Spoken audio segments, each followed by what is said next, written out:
नमस्कार, मैं रवीश कुमार। भारत का वो कौन सा खुफिया अधिकारी है जो अमेरिका के नागरिक की हत्या का प्लॉट रच रहा था? अमेरिका उसे अपना नागरिक कहता है। भारत ने उसे व्यक्तिगत रूप से आतंकवादी घोषित कर रखा है। अमेरिका ने हवा में भारत पर हत्या कराने की साजिश के आरोप नहीं लगाए थे। एक सप्ताह के भीतर अमेरिका के जस्टिस डिपार्टमेंट ने सार्वजनिक तौर पर सारी बातों को खोल कर रख दिया है। कनाडा ने जब भारत पर अपने नागरिक की हत्या का आरोप लगाया था, तब भारत सबूत दो करने लगा, मगर यहां तो अमेरिका ने सबूतों के साथ आरोप सार्वजनिक कर दिए हैं। आखिर यह व्यक्ति कौन है? मैं उसकी बात नहीं कर रहा जिसकी हत्या का प्लॉट रचा जा रहा था। करूंगा, मगर अभी उसकी बात कर रहा हूं जो प्लॉट रच रहा था, जिसने इस काम के लिए एक एजेंट को चुना। वो अफसर कौन है? CC1। इसी नाम से उस भारतीय अफसर का जिक्र अमेरिका के जस्टिस डिपार्टमेंट ने अपने दस्तावेज में किया है। CC1 की कोई पहचान नहीं बताई गई है, ना ही उस पर इस दस्तावेज में कोई आरोप लगाए गए हैं। इसके बारे में लिखा है कि CC1 खुद को सीनियर फील्ड अफसर कहता है, खुफिया मामलों का जानकार बताता है और दावा करता है कि CRPF में काम कर चुका है। CC1 भारत में ही रहकर हत्या की साजिश रचता रहा। दस्तावेज में लिखा है कि इस पूरे प्रकरण के दौरान यह अधिकारी भारत में रहा, भारत सरकार के साथ काम करता रहा और भारत से ही हत्या के षड्यंत्र को चलाता रहा। क्या यह कोई IPS अफसर है या खुफिया विभाग का अफसर है? इस अफसर को किसने यह काम सौंपा? निर्देश किसकी तरफ से आया? उसका बॉस कौन है? क्या यह सब भी अमेरिका के हाथ लग गया है? अगर यह कड़ी खुल गई तो फिर भारत के लिए शर्मिंदगी का कारण बन जाएगा।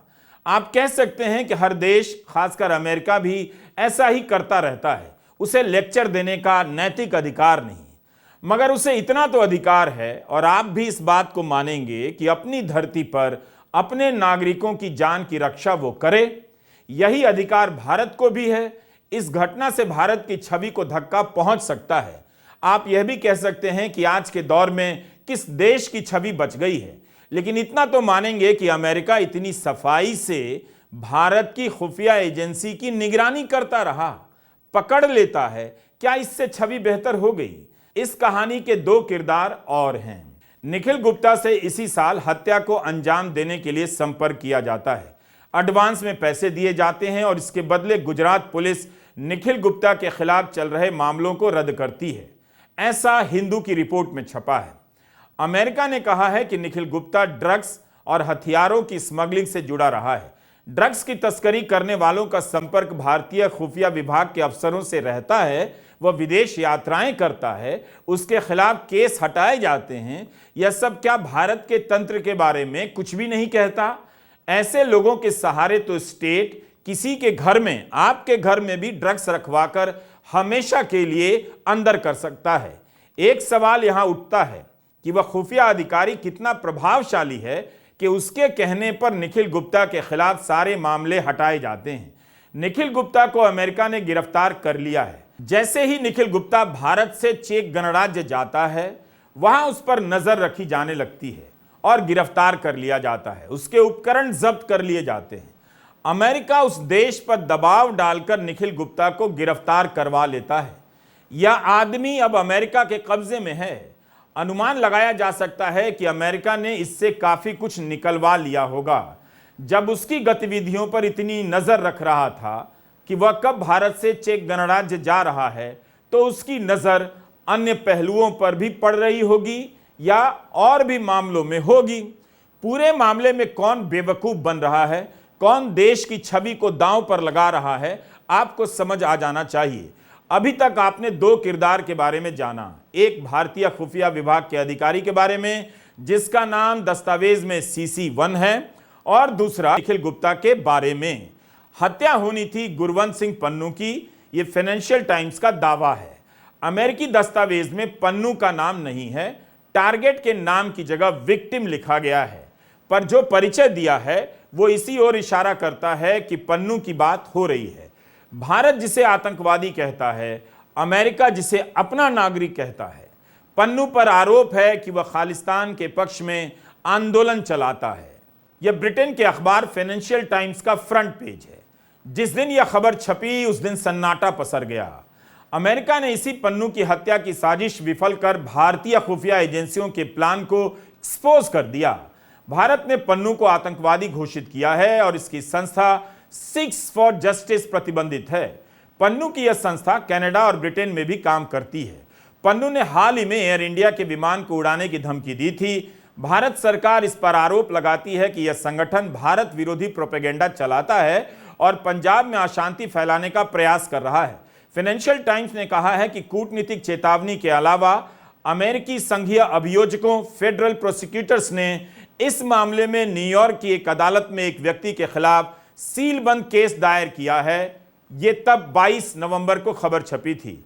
रिपोर्ट में लिखा है कि सील को अभी खोलने या निज्जर मामले में कनाडा की जांच पूरी होने के बाद विचार किया जा रहा है, क्योंकि सील खोलने के बाद आरोप सार्वजनिक हो जाएंगे। मामले में बनाए गए एक आरोपी के अमेरिका से चले जाने की बात भी इस रिपोर्ट में लिखी है। अब उस सीलबंद लिफाफे से सब कुछ बाहर आ गया है। न्यूयॉर्क की कोर्ट के सामने मामला है। सजा हुई तो निखिल गुप्ता 20 साल के लिए जेल जाएगा। तो अभी तक आप भारतीय खुफिया विभाग के अधिकारी निखिल गुप्ता और पन्नू के बारे में जान चुके हैं। एक शख्स और है। वो आरोपी कौन है जो अमेरिका से चला गया? वह कौन है जो भारत में रहकर हत्या का प्लॉट रच रहा था? अब आगे सुनिए। इसी साल 20 से लेकर 24 जून के बीच प्रधानमंत्री मोदी अमेरिका जाते हैं। सोचिए, भारत के प्रधानमंत्री दौरा कर रहे हैं और अमेरिका उनके पीछे भारत से चलाए जा रहे एक प्लॉट को पकड़ रहा है।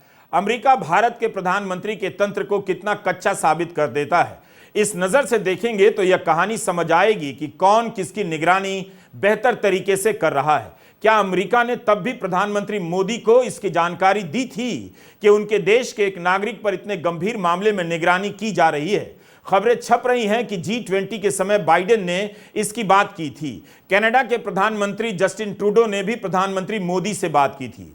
दो प्रमुख देश अगर उस सम्मेलन में भारत आकर भारत को ही बता रहे हैं कि उसकी सरकार हत्या कराने की साजिश करती हुई पकड़ी गई है, भारत की प्रतिष्ठा को कितना गहरा धक्का पहुंचा होगा। आज के अखबारों में प्रधानमंत्री ने G20 की सफलता को लेकर संपादकीय पन्नों पर लेख लिखा है, लेकिन अब यह भी दिख रहा है कि G20 सम्मेलन के भीतर खाने क्या कुछ चल रहा था। दो देश मिलकर किसे छोटा साबित कर रहे थे, इस पर सरकार को और सफाई देनी चाहिए। क्या इसी वजह से बाइडेन के आग्रह के बाद भी प्रधानमंत्री मोदी ने बाइडेन को भी प्रेस कॉन्फ्रेंस नहीं करने दी? अमेरिका के राष्ट्रपति के साथ आए फोटोग्राफर को वैन में बंद कर दिया गया। क्या उस समय भारत इसी वजह से बचने की कोशिश कर रहा था कि प्रेस कॉन्फ्रेंस में कहीं इसका भांडा ना फूट जाए, कोई सवाल ना पूछ दे और G20 की सारी चमक पर पानी ना फिर जाए? बहुत सारे सवाल हैं जिनके जवाब आने हैं। भारत और अमेरिका के रिश्तों को लेकर अखबारों में खूब लेख लिखे जाते हैं, वाहवाही होती है, गुणगान किया जाता है कि भारत और अमेरिका की दोस्ती दो शक्तियों की दोस्ती है। मगर यहां तो अमेरिका कुछ और करता हुआ नजर आ रहा है। क्या इस केस का असर इन दो देशों की दोस्ती संतुलन पर नहीं पड़ेगा? अगर शक्ति संतुलन नाम की कोई चीज होती है तो दोस्ती संतुलन भी होती होगी। यह कैसी दोस्ती है कि अमेरिका ग्लोबल लेवल पर भारत को एक्सपोज कर रहा है। 24 जून 2023 को प्रधानमंत्री मोदी अमेरिका से वापस भारत आते हैं और 30 जून को चेक रिपब्लिक में अमेरिका के कहने पर निखिल गुप्ता को गिरफ्तार किया जाता है। निखिल गुप्ता भारत से ही चेक रिपब्लिक गया था, प्राग में उसकी गिरफ्तारी हुई थी। वैसे यह मामला प्रधानमंत्री के दौरे से पहले ही खुल गया था। जून में मोदी अमेरिका गए थे, उससे एक महीना पहले ही एक प्राथमिक अभियोग न्यूयॉर्क के कोर्ट में दायर हो गया था, जिसमें निखिल गुप्ता और अन्य लोगों पर पन्नू की हत्या के षड्यंत्र का आरोप लगा था। फाइनेंशियल टाइम्स को सूत्रों ने बताया है कि मोदी के दौरे के समय व्हाइट हाउस को इस बात की जानकारी नहीं थी कि इस मामले से भारतीय सरकार का कोई ताल्लुक हो सकता है। क्या भारत को इसकी जानकारी नहीं होगी कि अमेरिका को सब पता चल गया है? CC1 यानी भारतीय अधिकारी गुप्ता से कहता है कि जल्द से जल्द टारगेट की हत्या कर दी जाए, मगर यह भी कहता है कि अमेरिका और भारतीय उच्च अधिकारियों की मुलाकात के आसपास ऐसा ना हो। लेकिन भांडा फूट गया। भारत के जिस खुफिया अधिकारी ने निखिल गुप्ता को हत्या का ठेका दिया, उस निखिल गुप्ता ने मामला फंसा दिया। निखिल गुप्ता ने इस हत्या को अंजाम देने के लिए जिस हिटमैन को चुना, यानी भाड़े के अपराधी को चुना, वो अमेरिका के खुफिया विभाग का एजेंट निकला। उसके हाथ में निखिल गुप्ता सारी जानकारी सौंप देता है, $15,000 भी सौंपता है, जिसकी तस्वीर अखबारों में छपी है। वादा करता है कि हत्या के बाद और पैसे दिए जाएंगे। काम अच्छा और जल्दी हुआ तो $1.25 करोड़ तक दिए जा सकते हैं। पैसे के अलावा पता, फोटो, सब कुछ हिटमैन को दिया जाता है। निखिल गुप्ता को पता ही नहीं चलता है कि अमेरिकी जांच एजेंसी के अधिकारी को वो हत्या का ठेका दे रहा है, एक तरह से भारत की साख को दांव पर लगा रहा है। इतना कच्चा ऑपरेशन क्यों किया गया? यह किसका काम होगा? इसका जवाब आपको इस सरकार में कभी नहीं मिलेगा। $1.25 करोड़ देने के वादे पर किसी अमेरिकी नागरिक की हत्या कराने का प्लॉट फेल हो गया। अगर यही काम कांग्रेस की सरकार में होता तो आज जिला में नहीं, गांव में भारतीय जनता पार्टी प्रदर्शन कर रही होती कि भारत की साख मिट्टी में मिला दी गई है। अब आइए कनाडा पर। 18 सितंबर को कनाडा के प्रधानमंत्री ट्रूडो ने भारत पर गंभीर आरोप लगाया कि कनाडा की खुफिया जांच एजेंसियां इस बात की जांच कर रही हैं कि कनाडा के नागरिक हरदीप सिंह निज्जर की हत्या में भारत सरकार के एजेंटों की भूमिका है या नहीं। जस्टिन ट्रूडो के इस बयान से हंगामा मच गया। जस्टिन ट्रूडो ने यह आरोप मीडिया रिपोर्ट के जरिए नहीं बल्कि अपनी संसद में खड़े होकर लगाया।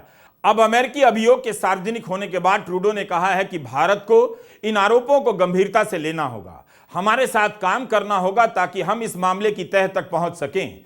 ऐसी घटना को कोई भी हल्के में नहीं ले सकता है।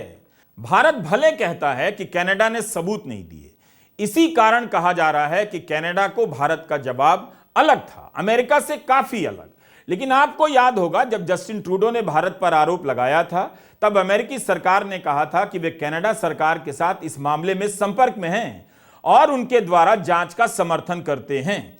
अमेरिका ने भारत से सहयोग करने का आह्वान किया। उस समय एसोसिएट प्रेस ने सूत्रों के हवाले से खबर छापी थी। अमेरिका के एक अधिकारी ने नाम नहीं छापने की शर्त पर बताया था कि संसद में बयान देने से पहले जस्टिन ट्रूडो ने अमेरिका के राष्ट्रपति जो बाइडेन को भरोसे में लिया था। रॉयटर्स में भी खबर छपी कि निज्जर की हत्या को लेकर अमेरिका और कनाडा मिलकर जांच कर रहे हैं।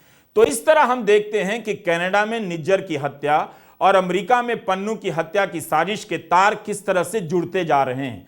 जस्टिस डिपार्टमेंट ने कहा है कि निज्जर की हत्या से कुछ दिन पहले अंडरकवर हिटमैन को निखिल गुप्ता कहता है कि अमेरिका में एक बड़ा टारगेट है। इस घटना का निज्जर की हत्या से भी लिंक स्थापित किया जा रहा है। 18 जून 2023 को निज्जर की हत्या हुई। न्यूयॉर्क के अटॉर्नी ऑफिस से जो दस्तावेज बाहर आए हैं उसमें आरोप के तौर पर साफ लिखा है कि भारत सरकार के अधिकारी ने निखिल गुप्ता को निज्जर की हत्या के बाद का वीडियो भेजा, जिसमें हत्या के बाद निज्जर अपनी गाड़ी में गिरे हुए हैं।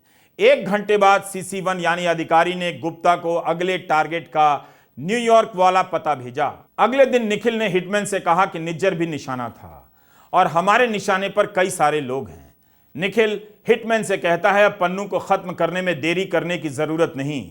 निज्जर की हत्या के 2 दिन बाद CC1 यानी अधिकारी ने गुप्ता को पन्नू के बारे में एक न्यूज रिपोर्ट भेजी और कहा कि अब यह प्राथमिकता है। अमेरिका से खबर आते ही भारत ने जांच की बात कह दी। बुधवार को विदेश मंत्रालय ने कहा कि भारत इस मामले की उच्च स्तरीय जांच करवा रहा है।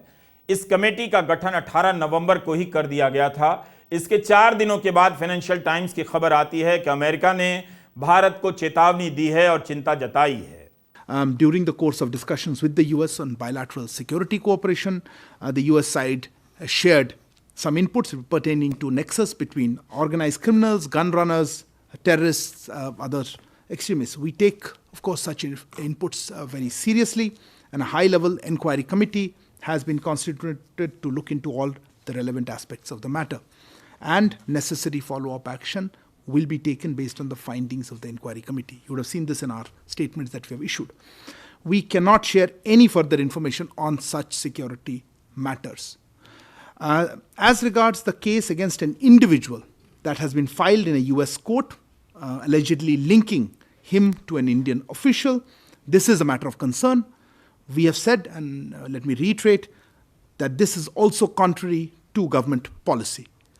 the nexus between organized crime, trafficking, gun running, and extremists at an international level is a serious issue for law enforcement agencies and organizations to consider. And it is precisely for that reason that a high-level inquiry committee has been constituted, and we will obviously be guided by its results. Insofar as Canada is concerned, we have said that they have consistently given space to anti-India extremists and violence, and that is actually the heart of the issue. Our diplomatic representatives in Canada have borne the brunt of this, so we expect the government of Canada to live up to its obligations under the Vienna Convention on Diplomatic Relations. We have also seen interference by Canadian diplomats in our internal affairs. We've said this from this podium, and that is obviously unacceptable. Financial times ने लिखा है कि अमेरिकी खुफिया विभाग के 2 सबसे senior अधिकारी अगस्त और अक्टूबर में इस मामले के कारण भारत आए थे। CIA के निदेशक बिल बर्न्स और अमेरिकी नेशनल इंटेलिजेंस के निदेशक एवरिल हेंस भारत आ चुके हैं। सूत्रों के हवाले से फाइनेंशियल टाइम्स ने यह भी लिखा है कि अमेरिकी राष्ट्रीय सुरक्षा सलाहकार जैक सलिवन ने भारत के सुरक्षा सलाहकार से इस मामले में बातचीत की है। सूत्र ने बताया है कि सलिवन ने स्पष्ट कर दिया था कि इस तरह के षड्यंत्र दोनों देशों के बीच स्थापित हुए विश्वास को हमेशा के लिए नुकसान पहुंचा सकते हैं। हम आपको पहले ही बता चुके हैं कि इस मामले की चर्चा बाइडेन और मोदी के बीच भी हो चुकी है। फाइनेंशियल टाइम्स ने लिखा है कि दोनों देशों के विदेश मंत्रियों ने भी इस मामले पर बात की है। फाइनेंशियल टाइम्स ने 22 नवंबर को पहली बार रिपोर्ट की थी, तब इस खबर को भारत विरोधी नजरिए से देखा गया। भारत के पूर्व विदेश सचिव और तुर्की, इजिप्ट, फ्रांस और रूस में राजदूत रह चुके कंवल सिब्बल ने ट्रोल की भाषा में फाइनेंशियल टाइम्स के पत्रकार को चीन का एजेंट कह दिया। हम चाहते हैं कि आप यह भी नमूना देख ही लें कि भारतीय विदेश सेवा की भाषा का क्या हाल हो गया है। ऐसा लगता है कि हर मामले में देशभक्ति का झंडा उठाए बिना कोई बात नहीं कही जा सकती, और विदेश सेवा में इतना लंबा जीवन बिताने वाले अफसर भी कूटनीति और सामान्य भाषा भूल गए हैं। यह कंवल सिब्बल का ट्वीट है। 22 नवंबर को फाइनेंशियल टाइम्स की रिपोर्ट के बाद जनाब ट्वीट करते हैं कि चीन से गहरा नाता रखने वाले पत्रकार को कुछ फर्जी किस्म के लोगों ने स्टोरी प्लांट की है। क्या निज्जर वाली घटना के बाद भारत अमेरिकी नागरिक को मारने का षड्यंत्र रचकर मामला बिगाड़ेगा? तब जब अमेरिका ने उस घटना पर भारत को भी फटकार लगाई है। कुछ सर्किल्स में भारत विरोधी षड्यंत्र रचे जा रहे हैं। इसके जवाब में पत्रकार दिमित्री सवाल करते हैं, चीन से गहरे नाते। मेरा काम है अमेरिका चीन और अमेरिका इंडो पैसिफिक मामले को कवर करना। मेरा भारत से मजबूत रिश्ता है। मेरे पिता का जन्म भारत में हुआ और वो वहीं बड़े हुए, मगर ये सब जरूरी नहीं है। मैं केवल एक अहम स्टोरी पर रिपोर्ट कर रहा हूं, और हां, पढ़ने के लिए शुक्रिया। पूर्व विदेश सचिव कह रहे हैं कि क्या निज्जर वाली घटना के बाद भारत अमेरिकी नागरिक को मारने का षड्यंत्र रचकर मामला बिगाड़ेगा, तब जब अमेरिका ने उस घटना पर भारत को फटकार लगाई। अब क्या कहेंगे जनाब? अब सब कुछ देश और दुनिया के सामने है। विदेश सेवा के लोगों को खराब भाषा के इस्तेमाल पर कोई रोक नहीं है। वे भी ट्रोल की भाषा अपना सकते हैं, मगर कंवल सिब्बल को समझना चाहिए कि वे राजदूत और विदेश सचिव के पद पर रहें। अब तो अमेरिका के जस्टिस डिपार्टमेंट ने सारे आरोप सार्वजनिक कर दिए। भारत सरकार ने जांच बिठा दी है। तब तो ऐसे नौकरशाहों के ट्वीट मजाक का पात्र ही बनेंगे। फाइनेंशियल टाइम्स के पत्रकार दिमित्री ट्वीट कर सबको बता रहे हैं, जता रहे हैं कि उनकी खबर सही साबित हुई। जाहिर है उन्हें ऐसा करने का पूरा हक है।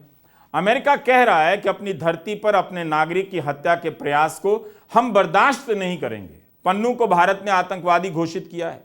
क्या आपने सुना कि भारत के अधिकारी प्रेस कॉन्फ्रेंस कर अमेरिका पर शरण देने का आरोप लगा रहे हैं? उसे अमेरिका से भारत लाने के लिए किसी अंग्रेजी चैनल पर बैठकर विदेश मंत्री बयान दे रहे हैं। आपने सुना हो तो हमें भी बताइए। द हिंदू की सुहासिनी हैदर ने लिखा है कि विदेश मंत्रालय ने इसकी पुष्टि नहीं की कि पन्नू को भारत लाने की औपचारिक रूप से मांग की गई है। हत्या का प्लॉट एक तरफ, इसे सार्वजनिक करने का प्लॉट भी कम खतरनाक नहीं है। जून में निज्जर की हत्या होती है और कुछ दिनों के बाद निखिल गुप्ता गिरफ्तार कर लिया जाता है। सितंबर में कनाडा आरोप लगाता है और नवंबर में अमेरिका भी खुलकर मैदान में आ जाता है। बस वो अभी सामने नहीं आया है। वो यानी CC-1। भारतीय खुफिया विभाग का कथित अधिकारी या CC-1 कौन है जिसकी नादानी ने भारत को शर्मसार कर दिया? यह खुद ही बॉस है या इसका भी कोई बॉस है, कोई नहीं जानता। ऐसे मामले में सरकार अपनी तरफ से क्या ही बताएगी, लेकिन अगर अमेरिका ने इसका नाम सार्वजनिक कर दिया तब क्या होगा? गुजरात कनेक्शन पर भी ध्यान रहना चाहिए। यह जो निखिल गुप्ता है, इसके अपराध और इसके कनेक्शन से कुछ और कहानी ना खुल जाए।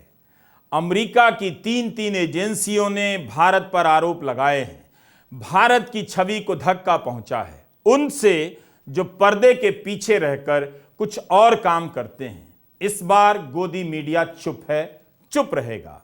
वो मोदी सरकार से सवाल नहीं कर रहा है कि भारत की छवि को धक्का पहुंचाने वाला CC-1 कौन है। आपका ध्यान इस पर जाएगा। इससे पहले आप यह सोचिए कि ध्यान भटकाने वाला कौन सा मुद्दा बाजार में लाया जाएगा। नमस्कार, मैं रविश कुमार।